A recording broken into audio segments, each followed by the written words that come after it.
I think that what we have to do is move that pendulum so that everyday people who aren't getting their fair share, people who are suffering, develop the power to move that pendulum so that they have access to what they need in their lives, to flourish, to live freely, to live with basic necessities, with hope, right?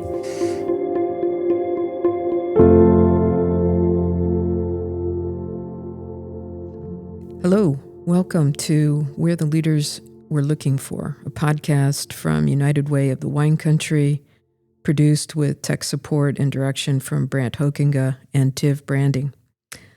We are here to share the voices of our neighbors, change makers, and everyday leaders who are building a region rooted in belonging, resilience, and justice. And I'm Lisa Carreño. I'm President and CEO of United Way of the Wine Country. Thanks for joining us, and let's get started. Today's conversation is an invitation to listen beyond the noise of policy debates and headlines, and to remember what dignity, courage, and love look like when they are lived day after day on behalf of people whose voices are often excluded, erased, or actively silenced. My guest today is Renee Saucedo, coordinator of the Sonoma County Sanctuary Coalition, a leader whose wisdom is rooted not in abstraction, but in proximity. Proximity to immigrant families, to farm workers, to neighbors living with fear and uncertainty, to people who are too often spoken about, but rarely spoken with. Renee's leadership is grounded in respect, dignity, compassion, and an unwavering commitment to justice for all. It is marked by a rare and singular courage, the kind that shows up not for personal recognition, but because lives are at stake.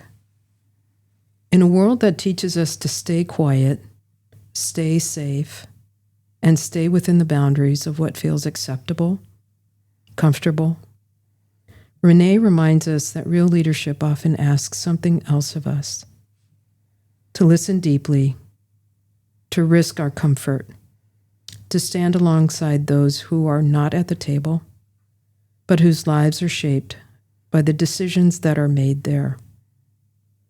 As you listen today,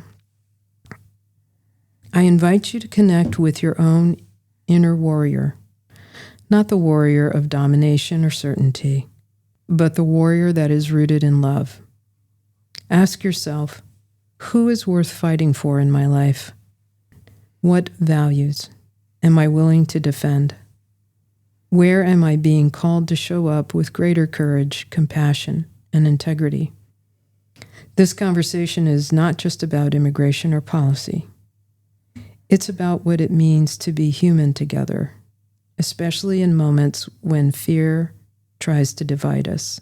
Renee's story reminds us that leadership is not something bestowed by title or position. It is something we practice again and again. When we choose dignity over indifference, courage over silence, and justice over convenience. I'm honored to share this conversation with you. Thank you so much. What a beautiful introduction. I don't think I've ever received such a beautiful introduction. Thank you, Lisa. Well, you've earned it. Really. Thank you. So our first question throughout the season has been sort of a simple one, but not necessarily an easy one to answer. What story of your life reminds you of why you do this work? I can't pinpoint just one story. Mm-hmm.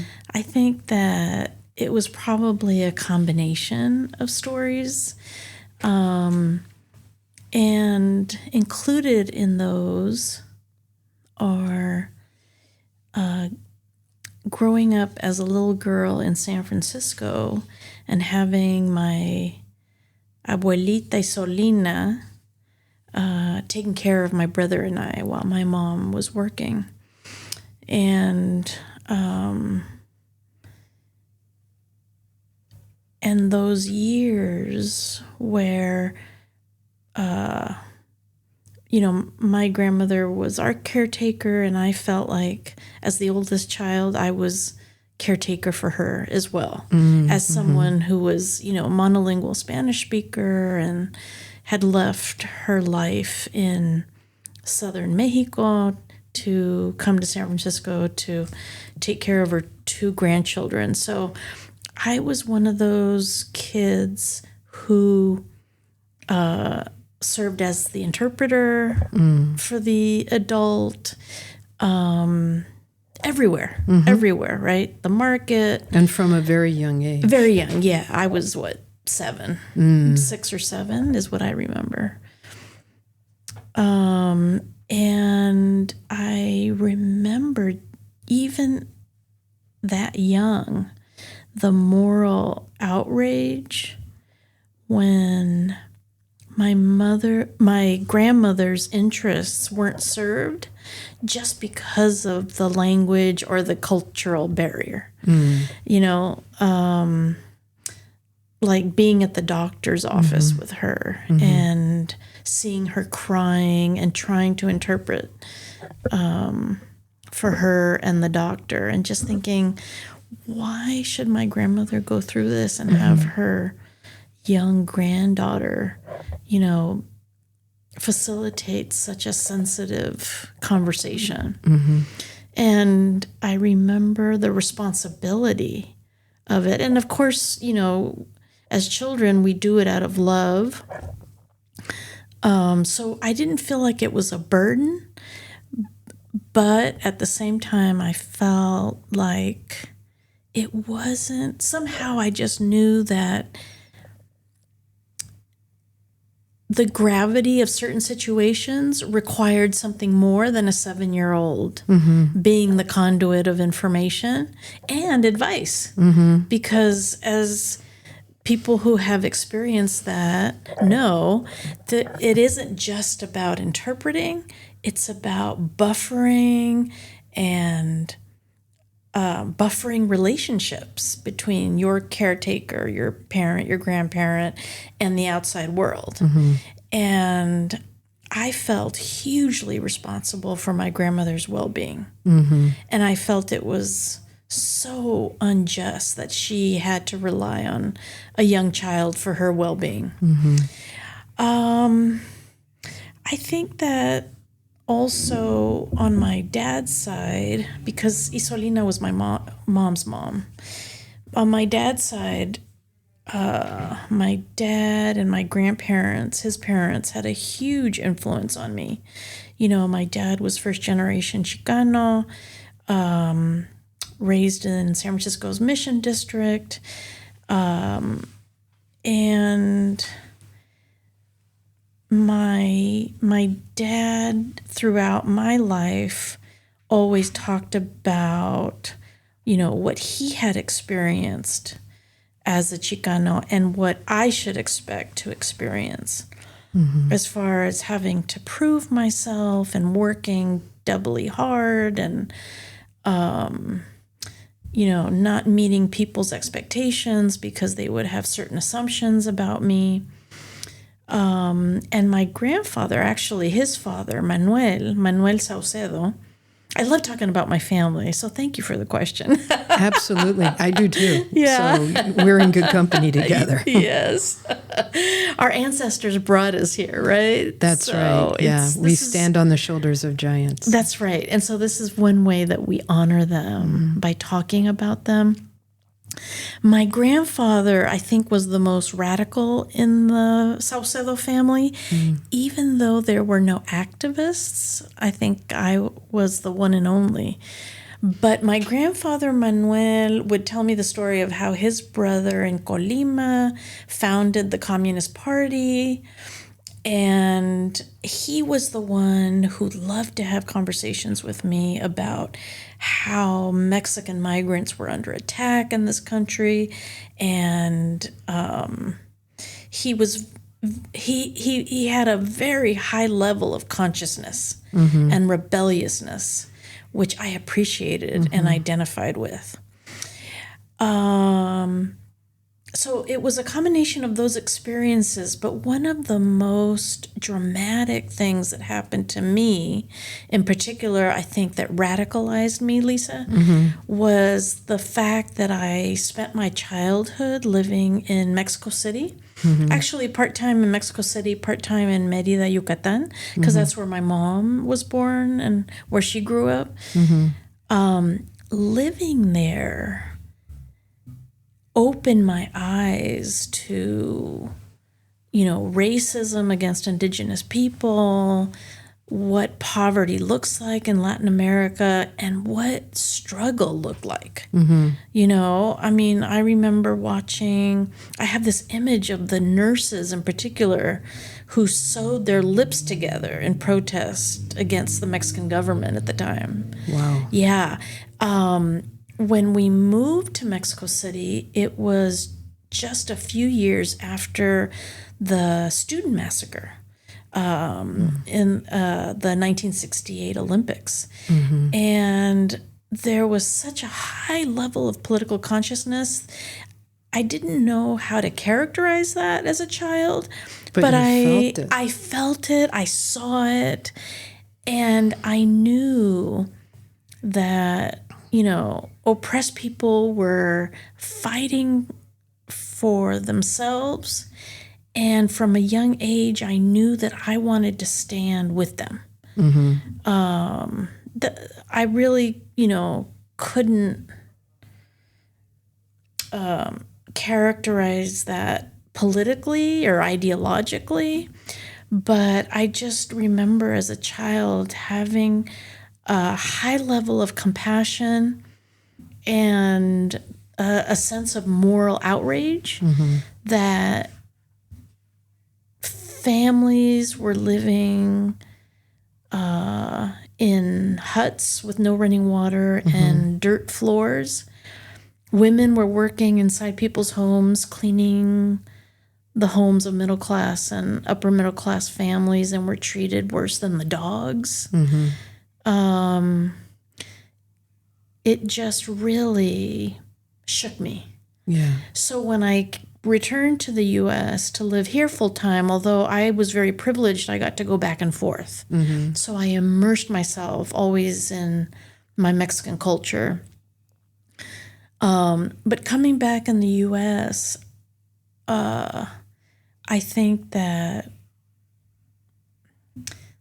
really made me want to do the kind of work that I'm lucky that I get to do. Yeah. So, and there are other things. I mean, we all experience racism in different forms, and I remember instances with teachers who would say things to me, and again, it just played into that perspective that I had developed throughout my childhood and youth, that we had to stand as a community against oppression, against humiliation. Humiliation's a big word for me. The humiliation experienced by my grandmother, the humiliation experienced by my parents, my grandparents, indigenous people and poor folk in Mexico and here. I wanted to use my privilege to combat that humiliation so that no one had to feel it. I feel that. Yeah, I bet you do. That's why we took similar paths, you and I. We have really similar lived experiences, Mm-hmm. different prompts for moral outrage, different prompts for the wound that you feel when your empathy becomes compassion with people who are experiencing oppression and violence and humiliation. But really very similar responses. Mm-hmm. I was in Tampa watching things there, experiencing things there, and my family's homes, especially my grandparents' home in Tampa, watching the news, watching the civil rights movement and the anti-war movement and the growing women's liberation movement, seeing the misogyny in that house and how it affected my grandmother and my mom and her sisters and my uncle and all of us cousins and kids. I was little. I was, 6, 7 years old when I was already starting to feel, and not necessarily making sense of that right away, but really feeling it. Mm-hmm. Absolutely. Yeah. Isn't it interesting too, though? I don't know if you had this experience. I have siblings. I have 2 brothers, and we grew up pretty much the same, but for some reason I developed that sense of moral indignation and a passion for combating suffering and pain and humiliation. And my family has always been very supportive of my work. But I also just find it fascinating how people who are raised in the same family and experience pretty much the same things kind of take different directions. Yeah, definitely. Yeah, my brother Chris and I, witnessed, experienced very similar things, but we led really different lives. Yeah. When have you in your life had to pause and listen deeply and see things with new eyes? All the time. I have to check my privilege all the time because I have class, education privilege. I have immigration status privilege. And so working with low-income, undocumented Indigenous women every day to support their leadership and support them in their work around social change, I have to check myself. I have to check myself all the time and be careful about, where I'm coming from and what my expectations are. So, yeah, I can't put myself in the shoes of undocumented women because I haven't lived their experiences. Right. So I have to make sure that I am as sensitive and loving as possible to make sure that I don't say or do anything that is disrespectful or undignified in any way, in any way, because they are my leaders. Right. They are my leaders. And so I have to check myself all the time. Yeah, I get how important that that humility is to trust building. Absolutely. I have to check my ego sometimes. Why am I doing this? Is it because I want to feel good about myself? Am I really contributing something to the development and leadership of the women I work with, the undocumented immigrants I work with? Yeah, it's humility is important, and we have to actively practice it. So what practices help you stay rooted in your values, especially when the world feels overwhelming and it's easy to become distracted, if not dispirited by it all? Well, I have the privilege of being very close to the community which I claim to support. So there's a level of daily accountability. And it's easier. Oh, I'm so lucky. I'm so lucky because it brings me so much joy too, right? I've received much more than I have ever given from the people that I've worked with. So that connection and that level of closeness and accountability, I think definitely keeps me grounded. It would be very hard for me to be swayed by, elected officials or anyone else to take a position that is contrary to the people I work with, because it would just be unfathomable to do that. And, I've learned in my 62 years that balance is important, that it's not just about my relationships as part of my work, but what is important are my relationships also outside of my work, including my family, and doing things that aren't necessarily that important. Treating myself to the movies or going out to eat and trying new restaurants and exercising. I'm taking this great dancercise class that I was telling you about. And those things are important. Oh, they're so important. Yeah. So important. They keep me sane. I'll go further and say that it's one of the ways that you let yourself know that you love yourself. Absolutely. And that too makes it possible for you to do the work that you do, sustain the work that you do. Absolutely. Because we do, as you know, we do this work out of love. And I express love to others much better when I love myself.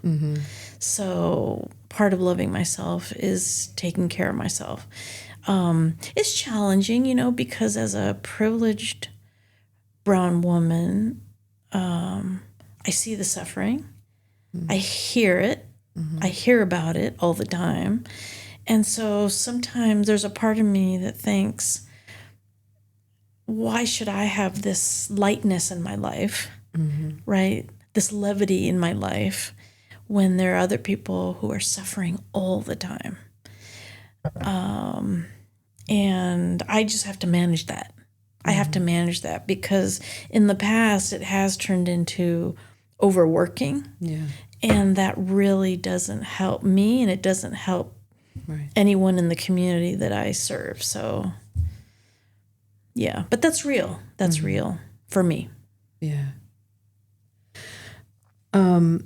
What have you learned to love, even when it's hard to love?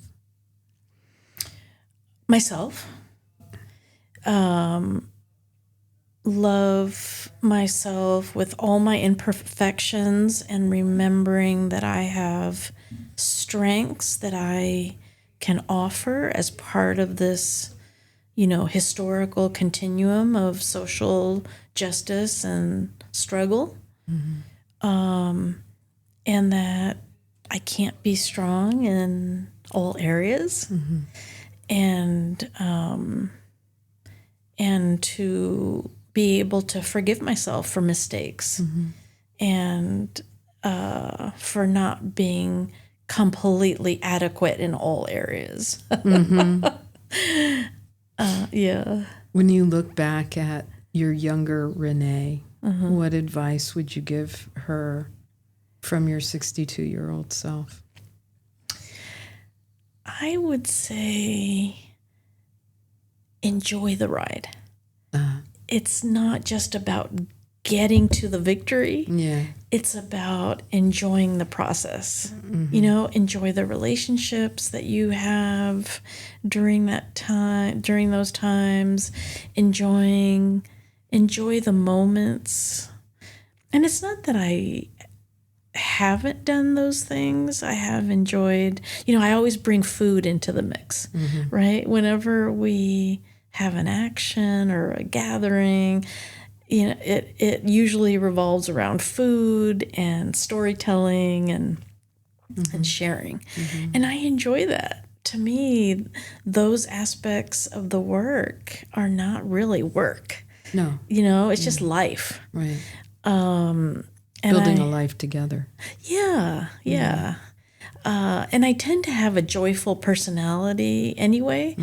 But yeah, I would tell the young Renee, don't worry about the criticisms so much. Just do your thing. Do it respectfully and with integrity, and that's all you can do. And you can't control what other people think. And if people disagree, well, that's okay. It's okay. That's the biggest lesson that I've learned, I think.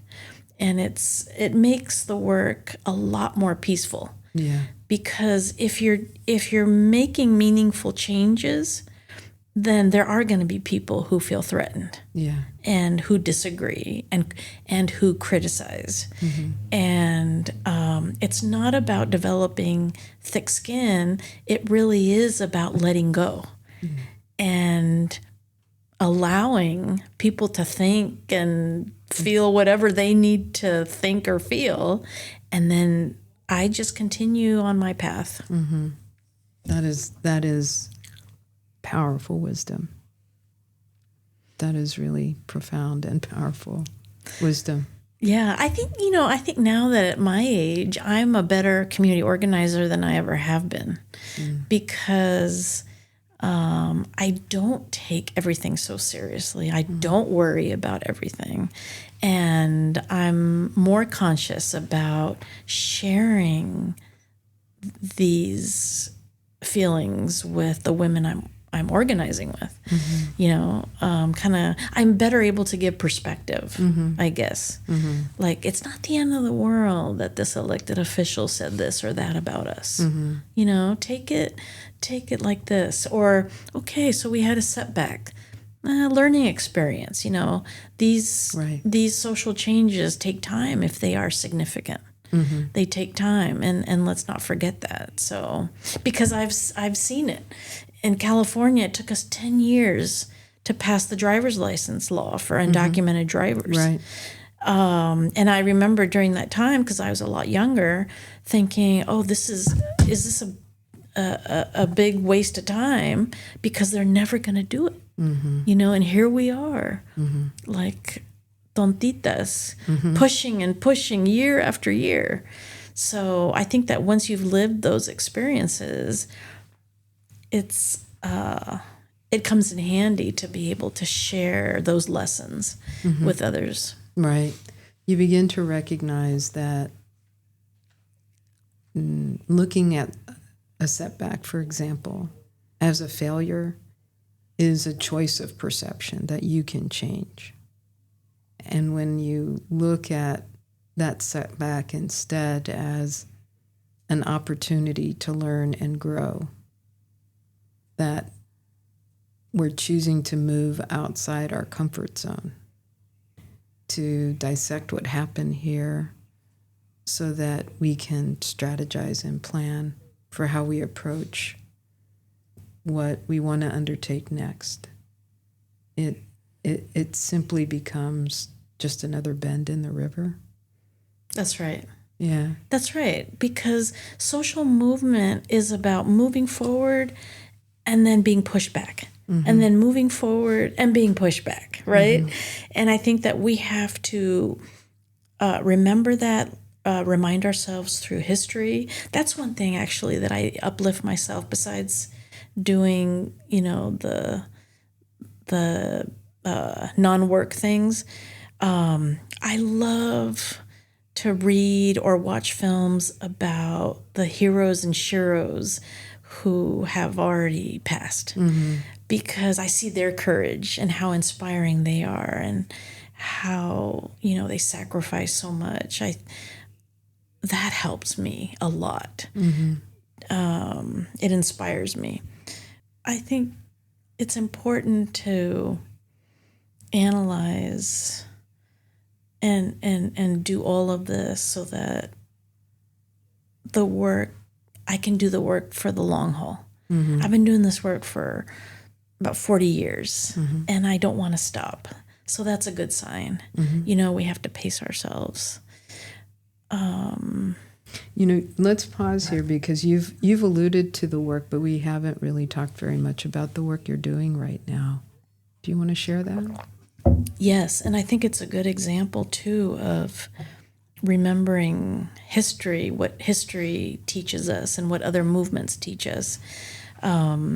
With the Sonoma County Sanctuary Coalition, I remember a year and a half ago when we formed the coalition, and we came up with our initial agenda, and we formed it right after Trump was reelected the second time.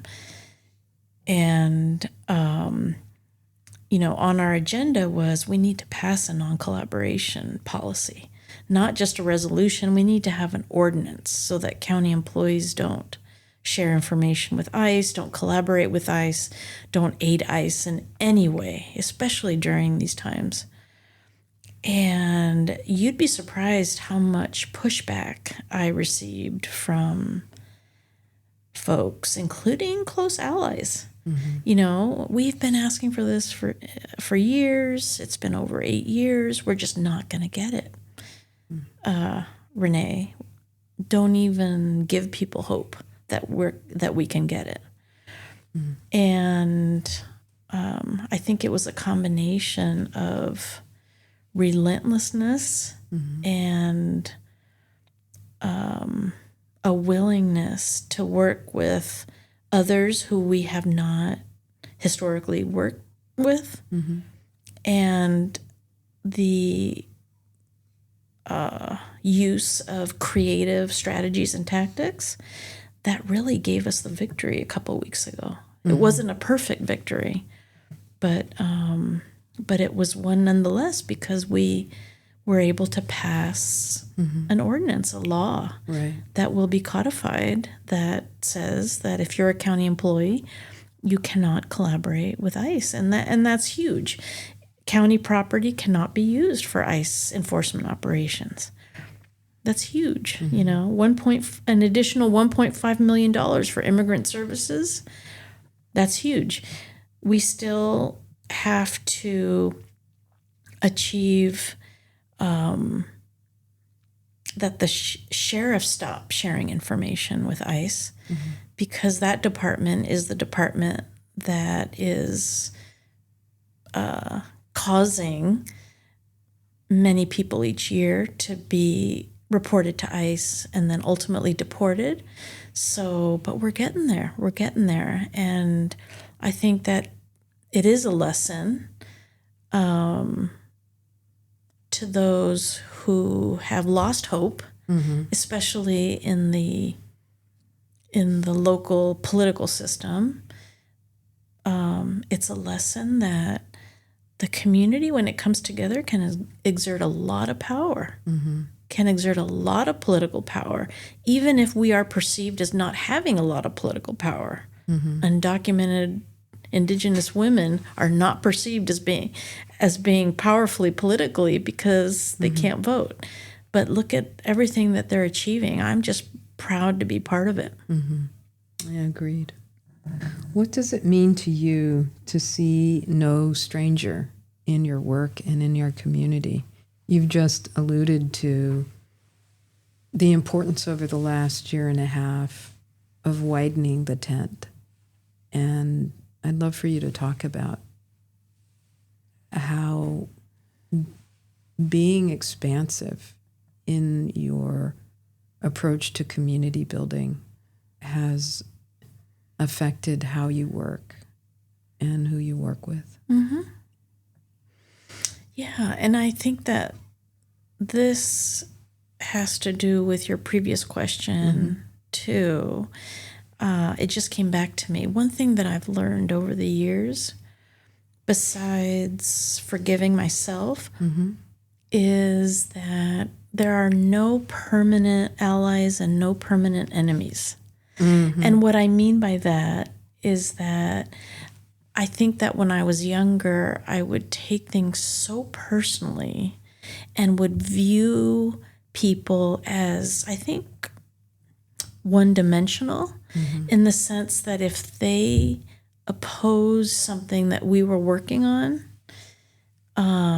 for me, it was an example of their character. And I think that now I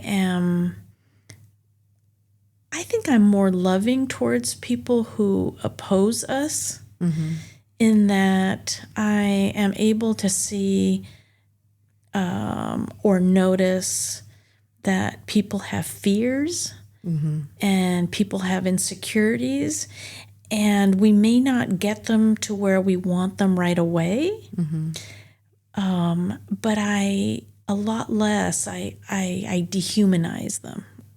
I don't do that as much anymore. I used to. So yeah, in that sense, I do think that there's an important role for community organizing to play, to pressure the decision makers to do what we want them to do the right thing. And at the same time, while we are doing that, there is no need to villainize or dehumanize anyone. So in that sense, I've had people on the side of the opposition, my opposition, the opposition of the people who I work with, who then later I collaborated with, and I had to learn how to do that. The other thing, too, is that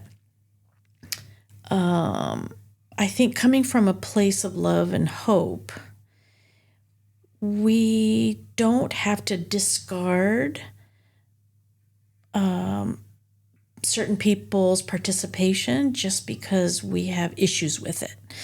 And a concrete example is that, over the years, I have worked primarily with Latino communities and Latino-led organizations. And there is something very straightforward and easier about doing that, because when you bring in white folks in particular, the Latinx immigrants tend to defer to their privilege. They tend to stay quiet. And the white folks, because of their status in our society, tend to control or dominate conversations and campaigns. So what I've learned is it doesn't mean that we become separate and don't take advantage of those white allies. What we do is we have to have difficult conversations about power dynamics and who is speaking and who isn't speaking, and also to create the structures so that you make sure that the stakeholders or those most impacted are the ones guiding the vision and making the most important decisions, right? And that allies are being just that, allies. So I think after experiencing that, having those difficult conversations, reminding people that we are placed on this racial hierarchy by society, without judgment, but just putting it out there and identifying it, has really helped in broadening, who I work with, who we work with, and having respectful relationships, which in turn makes the work more powerful. Yeah. Transformational. Transformational, absolutely. So one example is when I lived up north in Humboldt County, the Board of Supervisors there was not willing to pass a non-collaboration ordinance. So we put an initiative on the county ballot. And there was a dynamic because the Latinx community up there was just beginning to exert its political power. We had to have a series of conversations as far as who was going to lead that campaign. And I think that because we did that and people's roles were extremely clear, that we won. We won that initiative. And it is the most protective sanctuary law in the state. Wow. Yeah. What a powerful model. Yeah. Thanks for sharing that. Yeah. It's not easy. It's not easy, but hey, community organizing and community empowerment is about relationships and strengthening and deepening those relationships. So if you're trying to make meaningful change, of course you're going to have conflict and tension. So the best thing we can do is learn how to resolve that and be able to continue arm in arm rather than there being resentments and anger even because of inequities. I hear in what you're sharing how important it is to have the courage to lean forward and into uncertainty and discomfort. Yes. In conversations that are going to be about hard historical, current, institutional, systemic harm. Yes. And significantly to suspend assumptions and judgments. Just lean into, I don't know what's going to happen when I do this, but I know I need to do this. Right. And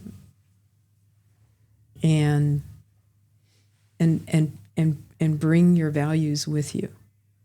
Always. Bring your compassion, bring your grace, bring your humility,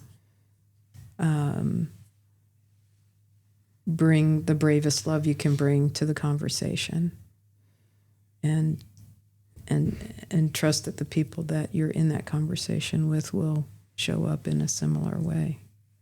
Absolutely. Tension and discomfort are inherent in any meaningful change. Yeah. I believe. And it's kind of ironic because I grew up as the peacemaker in my family, right? So now as a community organizer, I promote tension. Because how can we shift or change systems and practices and institutions that are entrenched without that discomfort? Sometimes it can be painful over the years. Absolutely. Right? I mean, there are friends who don't speak to me anymore. It's not fun to have people dislike you, or talk about you. It's not.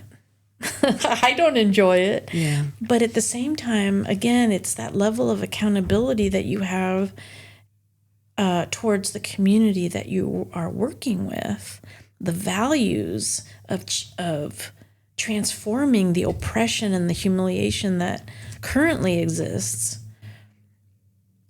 I think has to drive you to have the courage to say, well, these systems and cultures and ways of doing things even if you're going to dislike me, I have to say, have to change. And sometimes people don't get over it. Yeah.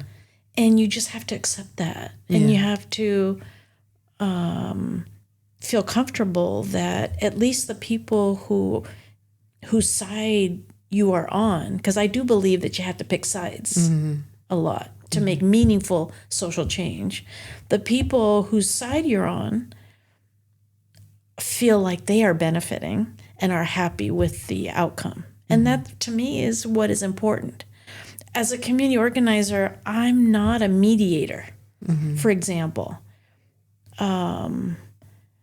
if the undocumented workers, the women, the families who I work with think that something is unfair in their lives, who am I to say, oh, but wouldn't you feel just as happy receiving this other thing or less than what you want? I'm not a gatekeeper. Yeah.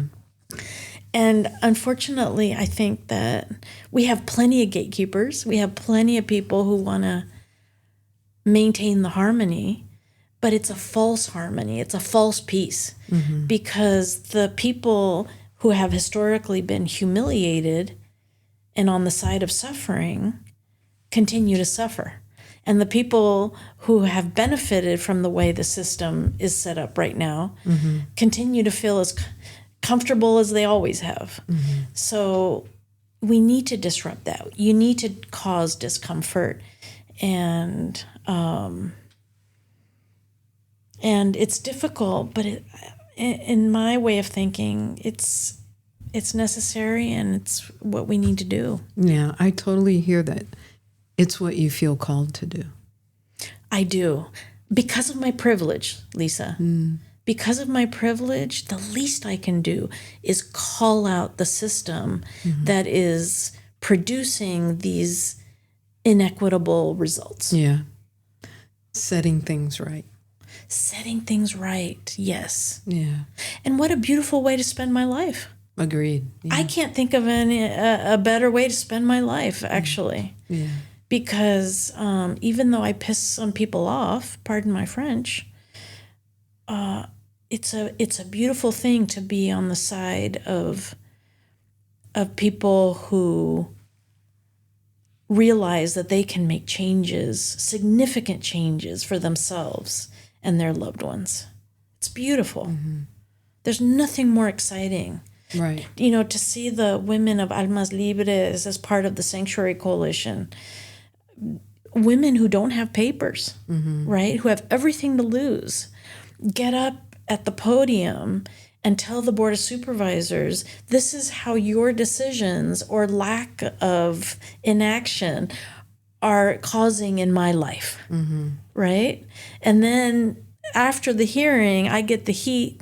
Well, Renee, why can't we just be civil and nice?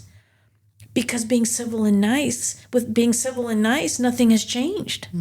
You haven't changed anything. So we have to turn up the volume a little bit, of course, nonviolently. We've got to turn up the volume so that you can hear these women. Yeah. And it always works. It always works. And they get angry, but that's okay. I can live with that. Yeah.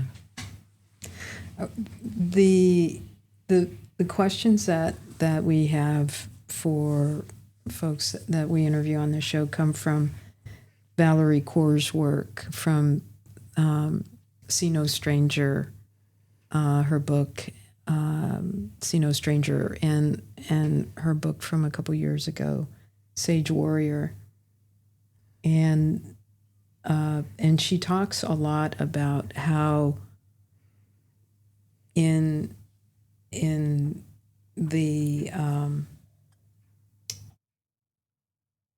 the world of her culture and her faith as a woman raised in the Sikh temple, the belief is that we are one with all that is. Yes. And you are a part of me that I have not yet met. Yes. And I wonder, in light of all that you've shared about your community organizing work, when you reflect on that idea, you are a part of me that I have not yet met. What does that mean to you in action vis-a-vis the community that you center in your life, the allies that you invite into the company of the work that you're doing, and the people on the other side of the change that you are working toward? I have always felt that we as humans are connected. Mm-hmm. And so when I see people suffering, I suffer too. Mm-hmm. When other people are humiliated, then I am humiliated. And that is here in the U.S. Mm-hmm. It is people in Iran, Palestine, Mexico, Sudan, wherever it is. I feel connected to people who are suffering. I also, over the years, have learned to not dehumanize the people who I perceive as causing the suffering. I must not dehumanize or villainize. However, I also in life see power dynamics. And so it's not even personal. Mm-hmm. It really is about who holds the power serving which interests, right? So if Trump and his millionaire friends, they want to serve certain interests that collide with the interests of most people in the world. Mm-hmm. And Trump is causing extreme suffering at all levels. Mm-hmm. I'm not going to say, I love Trump because I'm connected to him. Mm-hmm. Although I was reading Dalai Lama once who said, think of your worst enemy and think that in a prior life they were your mother. Wow. That blew my mind. But anyway, and I thought about that for a while. Mm-hmm. But the Trumps of the world hold certain power over the majority of other people. And so I think that what we have to do is move that pendulum so that everyday people who aren't getting their fair share, people who are suffering, develop the power to move that pendulum so that they have access to what they need in their lives, to flourish, to live freely, to live with basic necessities, with hope, right? So that's how I look at it. Really. It really is, for me, it's all about power and who wields it. And it doesn't mean that we're still not connected or that we have to dehumanize. Although, jokingly, we dehumanize Trump all the time, right? It's a very wounded person. Very. But look at the Pope. Mm-hmm. I think he's been making these comments lately against the war in Iran and other places because he is in a powerful position. Mm-hmm. And he sees the suffering that Trump's power is causing. Right. And so he is combating that with the privilege and the power that he has.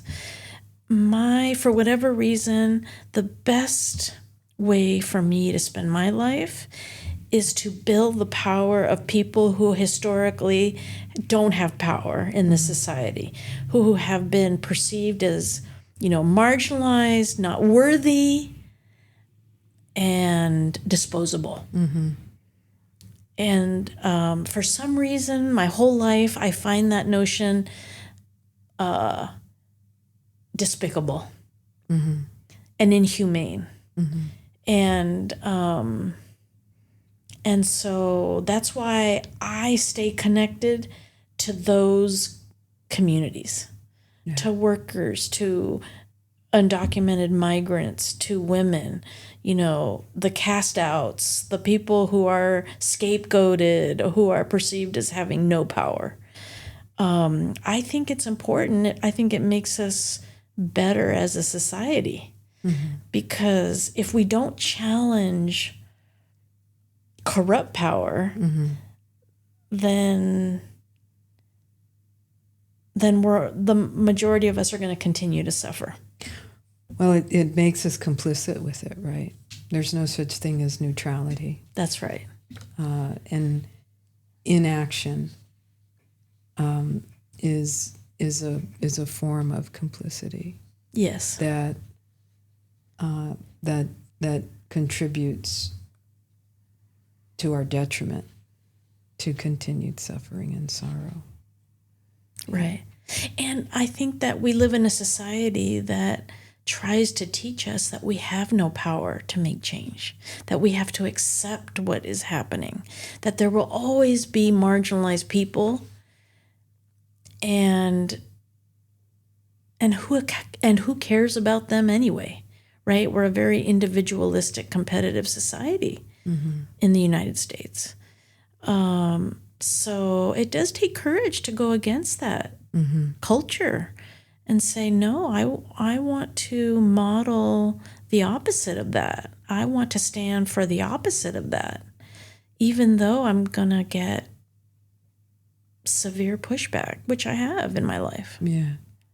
I feel like you have answered all of the next 4 questions I have for you. Let me tell you what they are.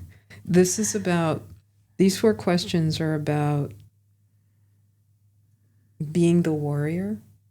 The first few questions that I asked were really about being the sage, about inner wisdom, practicing revolutionary love. These questions are about courage, action, and transformation. So this is what I was going to ask you, which I think you've answered, but I'd love for you to reflect further. What's a moment when you've had to speak truth to power? How do you move through fear or exhaustion when the fight for justice feels heavy? What does it mean to you to fight with love and not against people, but rather against injustice? What systems or narratives are you actively working to transform? Yeah, I think we have touched on a lot of those. What would you like to add? What speaks to you right now? What comes to mind? I think that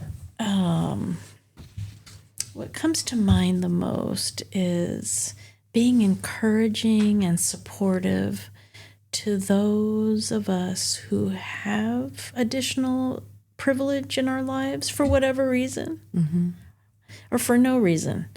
The fact that we have that additional privilege, I think, calls us morally to be more brave, because we don't have to make as large of a sacrifice as other people do,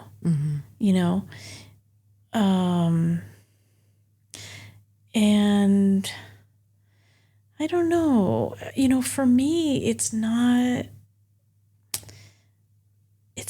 about having more courage than someone else.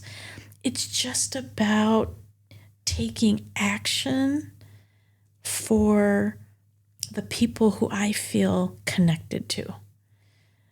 That's really, so, if the people who you referred to a little bit ago as being disposable to institutions and systems that have been set up and virtually run themselves, largely because of the ways that we've been acculturated and conditioned to participate in them without realizing it. Right, right. Yeah. I'm sure, yeah. Yeah, I just think that we have a greater obligation to continue this historical continuum of struggle for social change, to support the people who are working hard to uplift their lives and face these formidable foes of corrupt power. You know, I think that we have a moral obligation to put ourselves on the line much more, because we can take the consequences, you know, and look at the people throughout history and our ancestors who have made those sacrifices. And had fewer resources. And with fewer resources. And thanks to them, we are here. Yeah. Right? Yeah. So I just think it's part of the human evolution. Yeah. Yeah. Who or what helps you return to love when you feel disconnected or discouraged?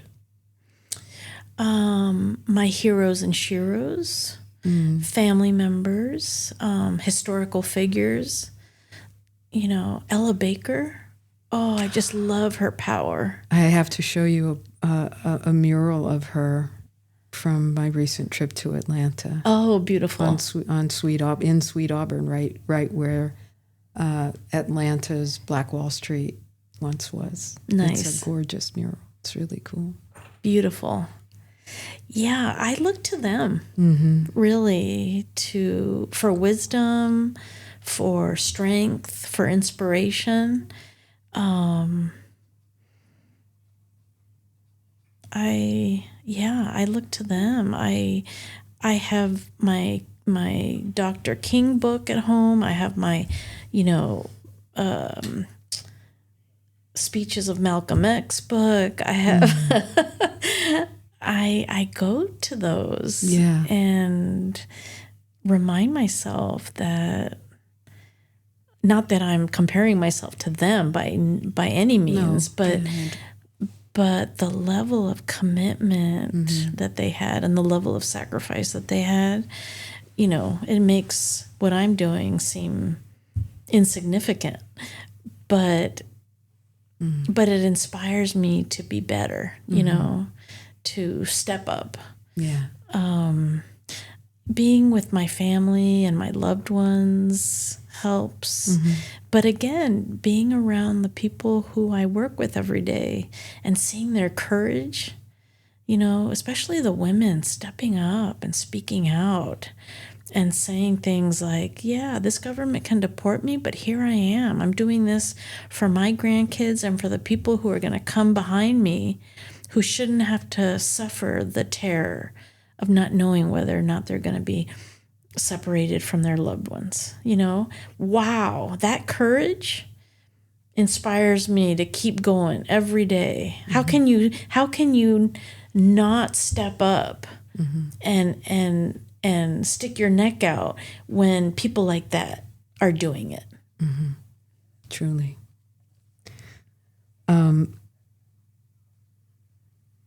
There are folks who are listening to our conversation who are probably wondering, what can I do? How can I be a part of the work that you're describing? Building belonging and community, resilience, connection, justice for everyone in our community, full stop. Whether they have legal status here or not, whether they are people who live in my neighborhood or related to me or not, I feel called to support them and connect with them. But where do I start? How do I do that? I would say, first of all, follow that curiosity. Put it into action. Don't stop just thinking about it. Look into what are the groups that are close to you doing the work. You don't need to start something from scratch. There are plenty of organizations and groups who are already doing the work, and it's just a matter of finding the group that you feel most comfortable with. Feel most comfortable with their vision or their strategies and tactics. The Sonoma County Sanctuary Coalition is one avenue for people to get involved. We have a list of participants of 600 people now, dozens of organizations, labor unions, a lot of congregations, faith leaders, undocumented migrants, and people are getting involved at whatever level they feel comfortable, because there are different roles for different people to play. So, do a little research, see what groups are out there, see what interests you the most. Maybe your skills and talents will bring the most into certain groups, and just try it out, and we don't need to. We don't need to control everything. We don't need to see successes right away. We just need to show up, and support the people who are most impacted. Well, thank you for that. We're going to put a link in the show notes for the Sonoma County Sanctuary Coalition and encourage everyone to it just takes a little bit of courage to go to the website and check out what you're doing and who's part of the coalition and see where you fit. It's such a big and diverse tent. It really is. Yeah, it's really is. A beautiful, beautiful, beautiful community. I'm watching our time together, and I want to ask you, what's one lesson you hope others will carry away from the journey that you've shared with us today? That we should never lose hope. We should never lose hope that we have the power to make things better. We should never lose hope that we can be significant allies to people who are suffering and experiencing hardships in their lives, and to be able to respectfully support them in transforming the sources of that pain. All of that is possible. And I think that's one thing that I don't think I will ever lose, that sense of hope and possibility. And also I think that to go along with that, we have to, because it's part of not allowing the fear to take over and allowing the hope and the love to remain, we have to be relentless. We have to be willing to be in it for the long haul, and to be consistent, and to be fierce every step of the way, believing that change will happen. I think that's my big lesson that I would share with folks. Stay your course. Stay your course. Yeah, don't. It's normal to get disheartened and to sometimes get cynical. But if we allow that to dominate, then we become paralyzed. And other people can't count on us if we are paralyzed. So we have to be, peddlers of hope. And we have be so relentless that sometimes, we might be perceived as crazy. Risk that. Yeah, let the craziness come out. What do you have to lose? Yeah. If people's, pain and suffering can be transformed, then let's get a little crazy. Let's get a little crazy. Yeah. Well, we'll close on that invitation. Thank you. Thank you, Renee. Thank you, Lisa. Lovely to spend this time with you. So, folks, thanks for listening. We're grateful that you've joined us in community today and that you believe, just like we do, in the importance of building belonging, resilience, and justice in this region. We know it will have ripple effects across the state and across the country and around the world. So your presence is really meaningful, and we're very grateful for it. If you'd like to get even more involved with the work that United Way of the Wine Country is doing, please join us. Be sure to subscribe to this podcast and follow us in social media. You'll find us in Facebook, and you'll find us in LinkedIn, and you'll find us in Nextdoor. We're banned from Instagram. I'll leave that to you to figure out why that might have happened. Sign up for our newsletter at our website, www.unitedwaywinecountry.org, and share our conversations with a friend. Feel free to have the same conversations that we're having here with your friends.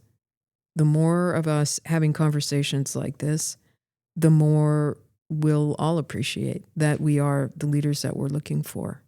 And we're just looking for a place to get started. Thanks for starting here.